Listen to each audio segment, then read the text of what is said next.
Danny Acosta for Fight Magazine here with the victorious Josh Thomson. Congratulations on the win over Jay-Z Cavalcante. You mentioned after the fight you didn't win the third round, and that was BS.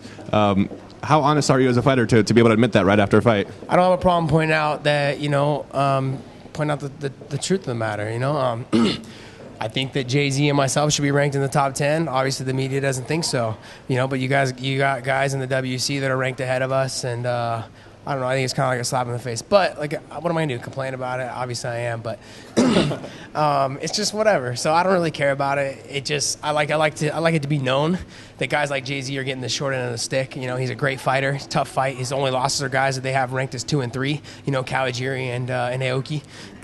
At the time. So. I'm going to speak my mind, and I'm going to say it like it is. The judging, I felt like I won the fight 29-28, but I do feel like the possibility of me losing the third was me losing the third, and that's just the reality of it. You got to be honest with yourself before you can go forward in your life, and I got to be honest with myself, and I felt like I lost the third. Going into the third round, did you feel the fight was 1-1, or did you feel you were up on the cards? I didn't know. Couldn't tell you. I felt like I was ahead by 2 rounds, and in the third round, it just... it just wasn't there. I mean, the third round, if you go back and watch, I went to take him down, and I just natural reaction. I think he grabbed the fence, stopped my takedown, and then when we popped back up, he was able to take me down. I relaxed for a second. It just didn't go my way. So I would end up on bottom. There was a classic Josh Thomson showmanship in the third round, smiling and having a good time. Doesn't that factor in that, it's a very close fight middle way through the third? It doesn't factor in at all. That's the way I fight, and if... that's just the way I'm always going to be. If I'm not out there having fun and fighting that way, then you're going to see a shitty-ass Josh Thomson. I mean, you got a subpar one tonight. I could have fought a lot better. I felt like I could have done a lot more. But, you guys saw me at my camp. You guys saw me there for a couple times sparring. And, gosh, I got to tell you, I was almost in tears 3 weeks before this fight just because I had such a shitty camp. I'm fighting a lot of injuries, and I came out, and I was like, there's just no way I'm pulling out of this fight. I want this fight. I want to make sure that I fight somebody who they think is one of the best, one of the best lightweights in the world. I want to fight these guys, and I'm at that stage in my career where I know I'm that good, so I want to fight all the best guys I can. Is there a reluctance for you to pull out, not only because of money and sponsorships and the event and everything else, but also because you've pulled out in the past and it's slowed down your career? No, I don't think so. But no, there was no reluctance. Really, what there was for this fight is I really wanted to fight him, and not just him because it's Jay-Z. I want to fight guys that they think are the best guys in the world, and they think he is. And his only losses, like I said, are to the best guys in the world. Those are the guys I want to fight.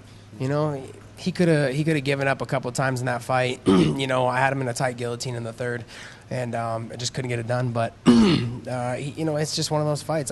Those are the guys. If you can't get up for a guy like him or Gilbert, then you shouldn't be in the sport. And this was a fight where I put a lot of pressure on myself to win. I think you guys saw it when you guys came in and watched me spar. You've been saying for a while now that you could easily go in there and compete with the UFC lightweights, and now you've kind of taken aim at WEC lightweights. What prompted that? I'm not taking aim at any of them. I think all of them are great fighters. That's the one thing I should make it. The point is that I think Ben Henderson's a great fighter.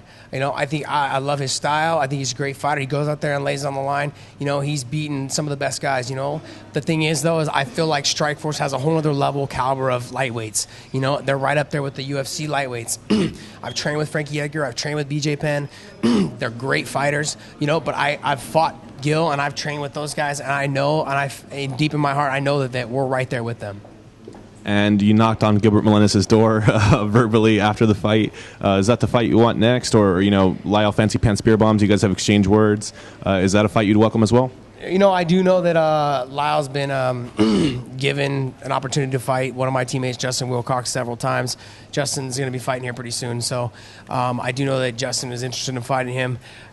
I'm looking at Gil. I'm not looking to go backwards, and to me, that's a step back, a big step back, and then I'm not trying to, here's the thing is I want to make sure it's clear that it's not that I don't think that Lyle's a great fighter. I think he's a great fighter. I really do. He knows how to win. He knows how, and he's shown that time and time again. I think he's like 14-0 or 15-0 or something. But why would I go backwards to fight him instead of fighting Gil? And the big thing is I step up and take fights, and that's why I'm in the position I'm in, and That's the only way I can put it. The UFC really exploded with the trilogies. You have Randy Couture and Chuck Liddell. Do you think that Gilbert Melendez, Josh Thomson 3 could be that fight for Strikeforce to really put it on the map? I think 100%. I mean, I think, to be honest, this will be the first trilogy that really the fans really, really want to see.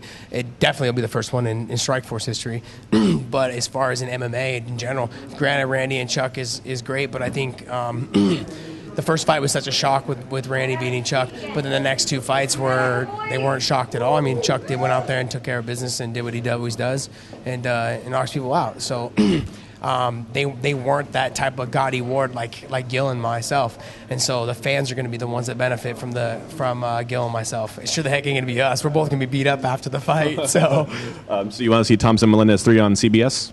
No, I want to see Thomson-Melendez on pay-per-view. Josh Thompson.